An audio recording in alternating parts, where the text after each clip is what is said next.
if we can accept the fact that we all have our own coping mechanisms when we're not feeling comfortable in a situation, why is it that we are so harsh on the way that neurodivergent people self-soothe?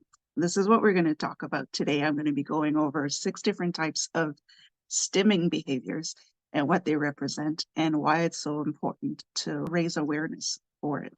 For those who don't know me, my name is Danielle C. Baker. I am the founder and CVO of Being Connected. And I'm also a registered early childhood educator with over 20 years experience in the field. I help parents and educators navigate the realities of what it's like to raise children now. But don't get it twisted, when you work with me, we're putting the child's needs first. So we're going to have to put the ego and pride aside, and let's get to it.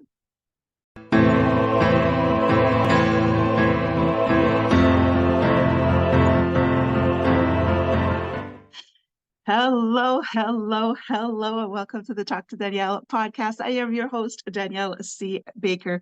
And before we get started, be sure to like, follow, and subscribe to whichever channel you're listening or watching from. And of course, with season 2, this episode is brought to you by the Self-Esteem Doctor Online Academy with the amazing Dr. Simone Alicia. There's a wealth of resources there to help with your child's self-esteem and confidence, which is perfect for back to school. I will leave the information in the description so you can have a look at that. Highly recommended. They do some really great work there. So we'll jump right into it with stimming. So something that people don't really understand much. We tend to associate it to people that are on the autism spectrum, ADHD, or any kind of neurodiversity. But mostly for people that are on the spectrum, they're very much more open about it. And just want to talk about the fact that we're still having such a hard time accepting that behavior when we, in fact, all stim. So let's start with that. First of all, what is stimming? Some people don't understand what stimming is. So stimming is a repetitive self-soothing behavior. So that's something that we have or that we do, maybe consciously or subconsciously, that helps us soothe. That when we're nervous, when we're a little anxious, when we're not feeling good, we tend to have this little habit of ours. So we all have this. If you've ever been in class and you're kind of just shaking your leg, you're spinning. This is one that I do all the time. You're spinning your pen, you're clicking your pen. Some people will bite their nails. Somebody will bite their tongue or the inside of their cheek. You could, rub your hands together, rub your knees. Those are kind of nervous behaviors that we would call, but they're actual stims. Everybody stims. Everybody has a self-soothing behavior. So why is it so bothersome when neurodivergent people do them? Why is it that we can accept it on a day-to-day basis? But if an autistic person has their stim, it makes us very uncomfortable.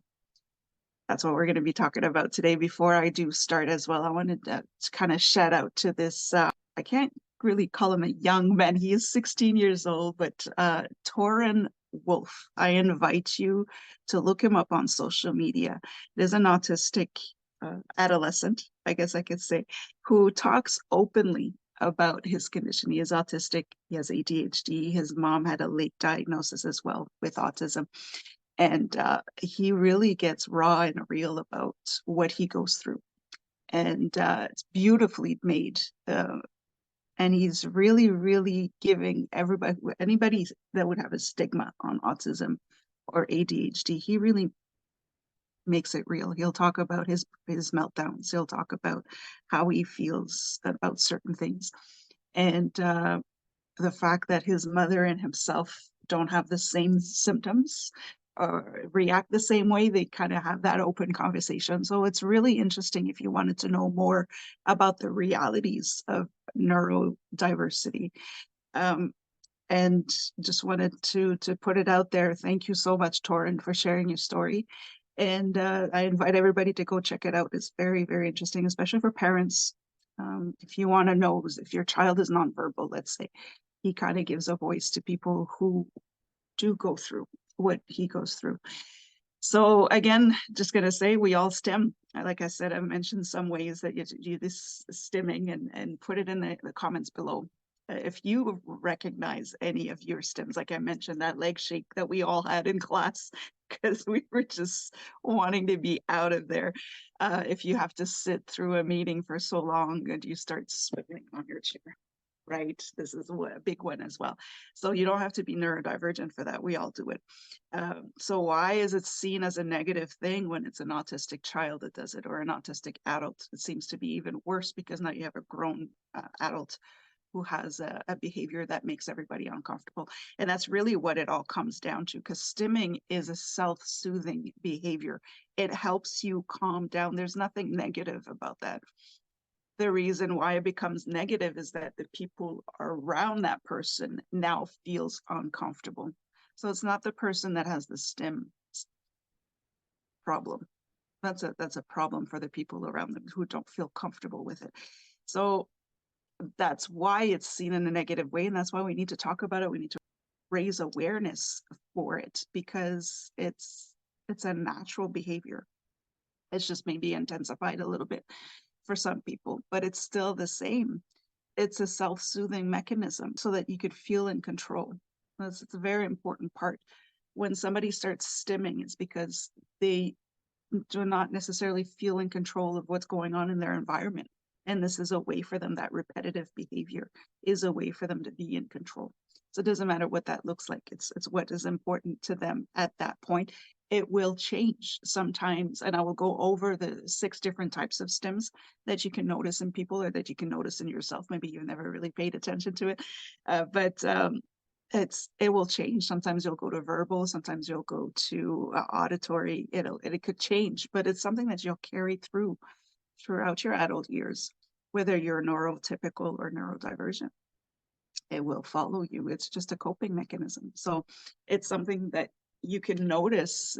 If it's taking a change, it could be something that's bothering you a little bit more than usual, and that kind of gets you aware of what kind of state you're in. So it's actually a good thing. It's how we react to it that makes it negative sometimes. So I'm going to go over the 6 different types of stimming. There's more, or there's a combination of some, but those are the ones that you will notice. And I will speak specifically, of course, this is a parenting podcast, so I will speak specifically about children, but it's something that goes throughout into the adult years. And it's something that, again, neurotypical or neurodivergent people will have.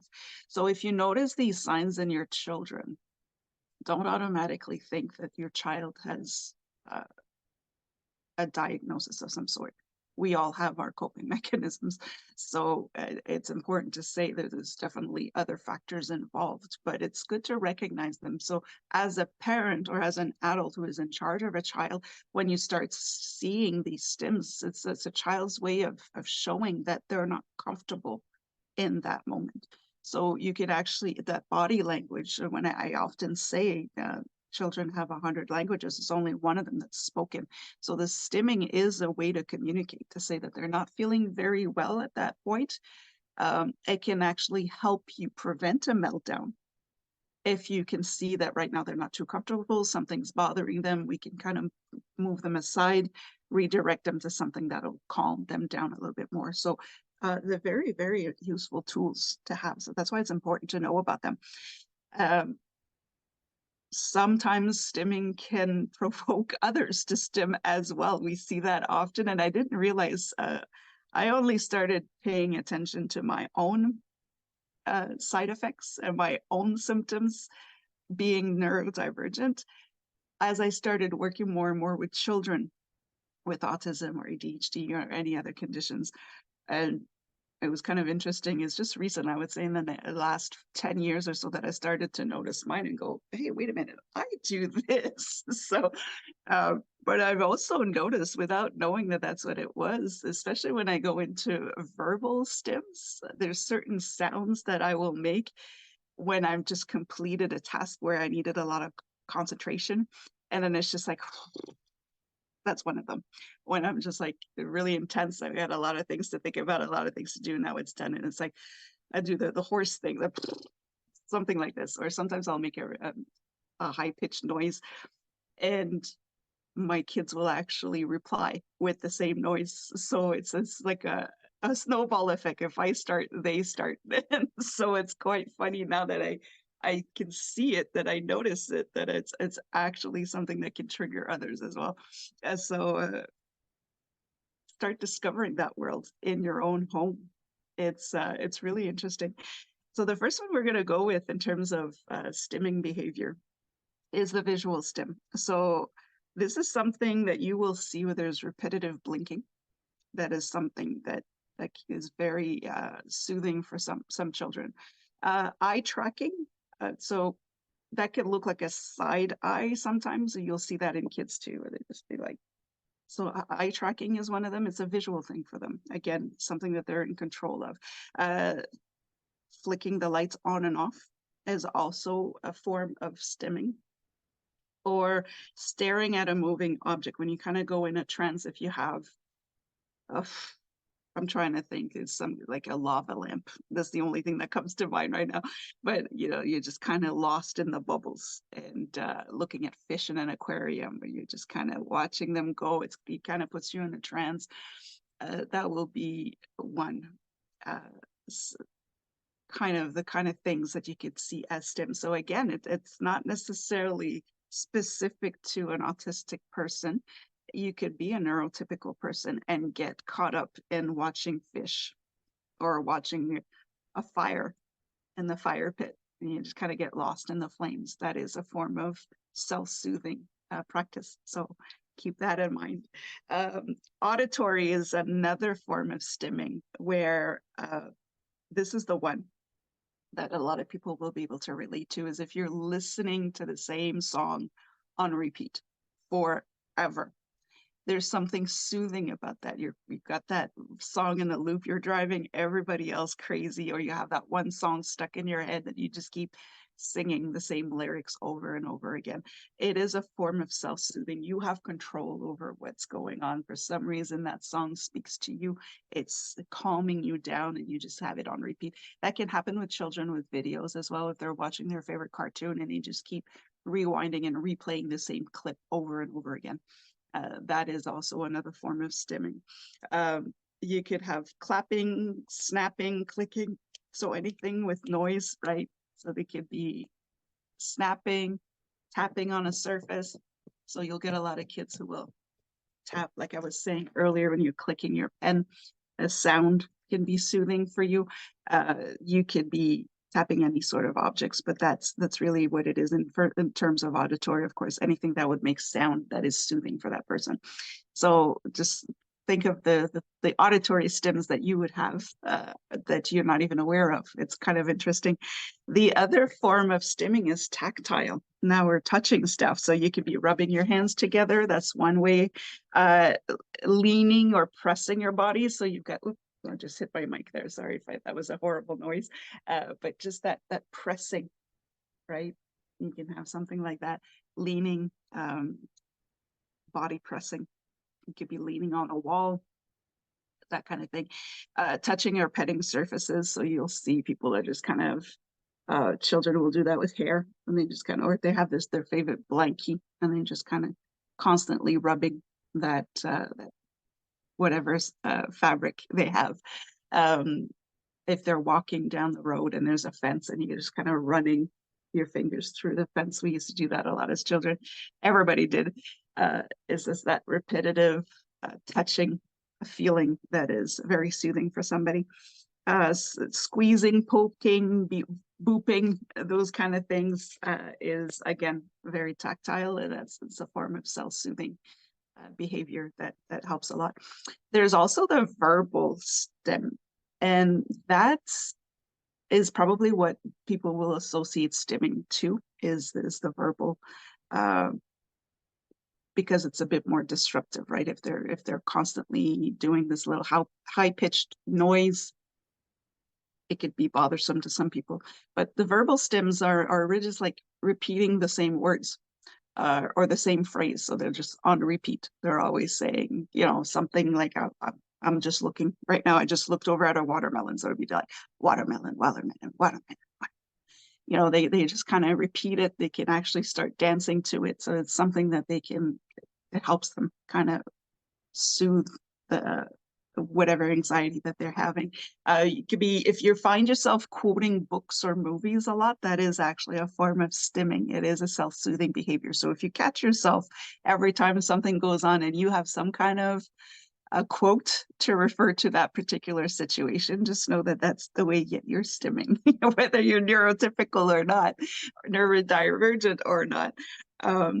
It is a stim. So it's really interesting when you start to look at your own behaviors. So you could be in a situation where you're a little bit more nervous in a social interaction. So you're quoting these books, you're quoting these movies, and that's your way of interacting and feeling a bit more comfortable around the social setting. So that is a stim. The next one is the oral or olfactory stim. So this is where it can also be a little bit more disruptive, or it's seen as a more negative thing in children, especially in the school setting, is where they're biting, they're chewing, they're licking. So this is where you'll get children who, their shirts are constantly wet because they're always chewing on their shirt. The biting can be very disruptive as well. They'll try to bite anything that they have. That's why we have those necklaces now that are very helpful to kind of redirect, so they're not actually biting themselves. They could hurt themselves, especially in autistic children. They have a different threshold of pain. A lot of them don't feel pain the same way, so they could bite through their skin and it won't bother them. So that is one way of showing up. Touching with their tongue or teeth, this happens a lot, especially if they're very sensitive to senses, like sensory issues when it comes to food. Before they when you're introducing a new food, they would sometimes lick it or touch it to their teeth just to kind of get a sense of the texture to see if they actually want to go ahead and eat it.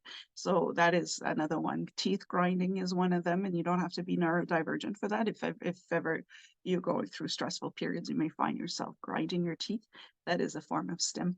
The repetitive sniffing as well. So it's not just in your mouth, but it's olfactory, right? So constantly sniffing things. That's another way of sniffing. You'll get that with children that have their blankie will often smell it. If ever you've had, that happens a lot, you've got your mom's t-shirt or something and you're just kind of smelling it, it soothes you a little bit. So that's another way of showing up. The last one is the vestibular or proprioceptive. I don't know if I'm saying that one right, but this is again very more. It's a lot more associated to autism, but spinning, pacing, rocking, jumping, and hopping. So you see a lot of autistic children who just kind of are always kind of skipping, jumping, dancing. The hands are kind of flopping. That's one way of self-soothing as well. So there's quite a bit, but it all kind of shows up on all of us. The rocking, I find myself doing that quite a bit. I thought it was related to having children when you're kind of swaying all the time, but I notice if I'm waiting in line at the supermarket or some kind of store waiting at the cash, and I know I'm still swaying. So this is a self-soothing habit for me that I wasn't aware of, and just kind of shifting my weight from one leg to the other, and I'm just rocking myself. And that's just because I hate shopping. I hate being around people that much. And waiting in line is excruciating for me. So that rocking just kind of soothes me for some reason. I just go along with whatever music they're playing in the store and I feel better. So those are the different types of stims that will show up in children, but it'll show up in adults as well. It's important to notice them. Like I said, if you wanted to kind of keep an eye on your child and see when they're not feeling as well, then it's easier for you to intercept and help whenever you can. And it's also important to raise awareness for this, because it is important, even if you don't have a neurodivergent child. As a person, it is important to notice that some people are not comfortable in a situation, and that's just the way they cope with it. We all have our own coping mechanism. So it is important for everybody, but in raising awareness, we can educate people. So if you are a parent who doesn't have neurodivergent children, but you're at the park and you see a child that has a stim fit, I guess we could say, instead of having your child stare kind of afraid of that strange behavior, you can explain to them to say, well, this is how they when they're not feeling comfortable, this is what this person chooses to do to feel better. So it's okay. When you keep your explanation very simple, the children will be okay with that. Even if they're younger, they'll see that that child is not behaving the same way. But you can say this, sometimes when people don't feel comfortable, they do different things. And this is what they choose to do to help them calm down. This is how they calm down. And the child will be happy with that explanation. And you can even go further and say, what do you do to help you calm down? Let's talk about that. So we take the attention away from the child that's having the behavior, that's stimming behavior.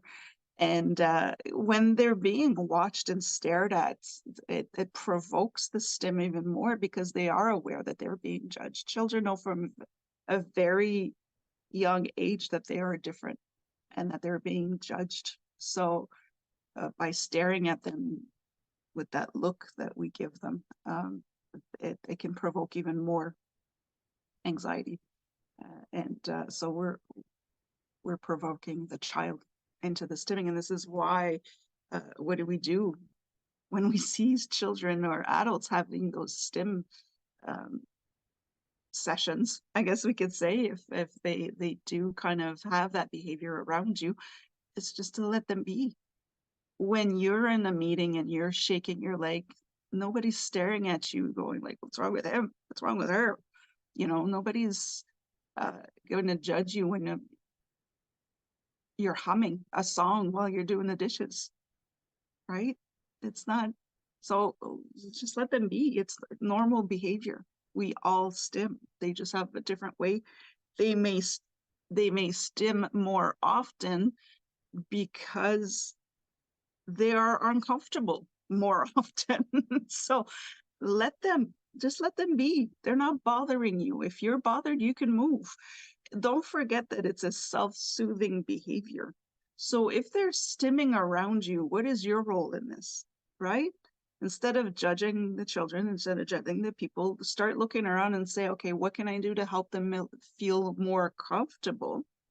Or what is my role in making this person uncomfortable right now, right? Let's get that. Like I said, stimming, if stimming is a problem, it's not the person that's stimming that is having the problem. We're the ones who are uncomfortable watching the person stimming. So what is your role in this? Start looking at that instead of judging them. So let them be. What do we do? It's normal. That's how they self-soothe. That's how they calm down. So let them be and stop judging them. Instead of judging them, start looking around and say, what can I do to help ease that anxiety? And what is my role? Am I provoking this? What am I doing that could be making this person uncomfortable? If you do, like I said, if you have a child, if you educate your children on it, instead of making comments about the child.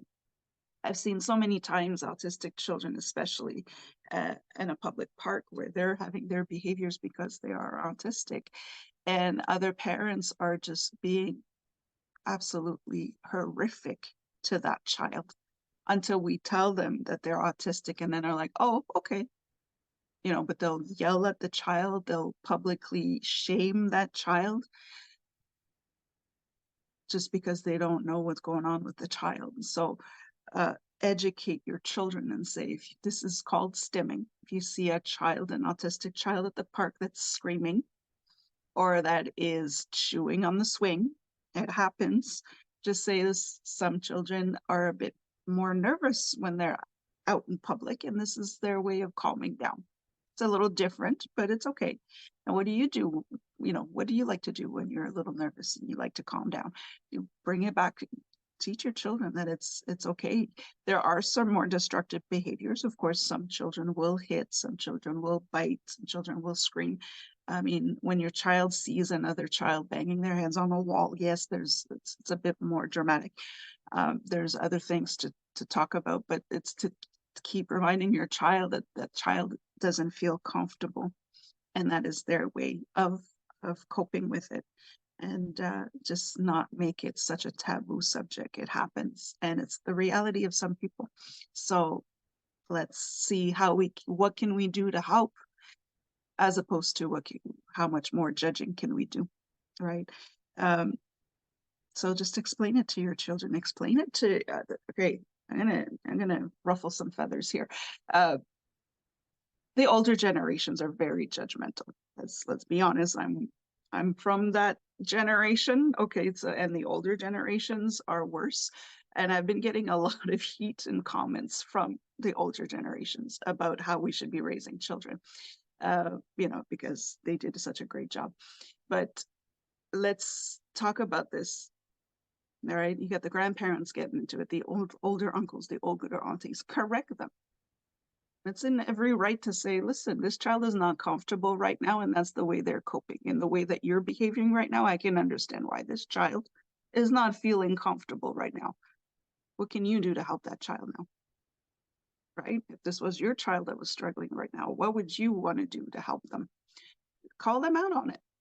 All right. We have just a lot of people, and it's not just older generations, but I am going to point them out because they love to be verbal about it. So call them out on it, not just educating the children, but educating the older generations as well, to say, listen, this child is struggling. That's what raising awareness is to educating the people to understand something that they're not used to. Like I said, stimming is not the person that has the stims. That's not their problem. The people that are uncomfortable around the stimming, that's their problem. So if it's a problem for you, then work on yourself. Why is it a problem? This person's just trying to be comfortable around you. They might want to change something there. So I'm going to leave it to that. If you have any questions on that, I'm going to keep it very vague, but please, please, please keep educating yourself on it. This is absolutely normal. What are your stims? What do you do?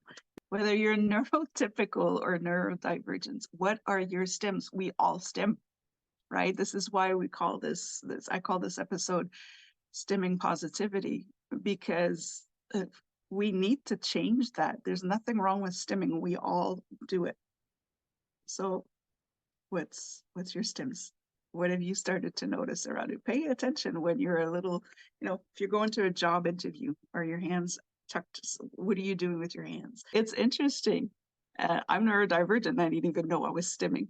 But as a neurotypical person, you will also notice that you're stimming. So pay attention to that and really pay attention to when you are starting to stim. What is going on around you that could trigger it?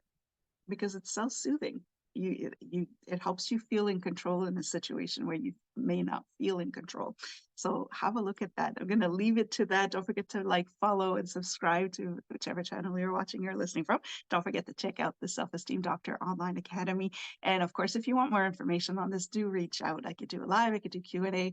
I could do something that's a little bit more specific. I could do that as well. I kept it very vague for now because it's just an introduction. But again, if you have any questions, do not hesitate to reach out. I am a real person, but I'll leave it at that for today. So until next time, stay safe, stay awesome, and we'll talk soon.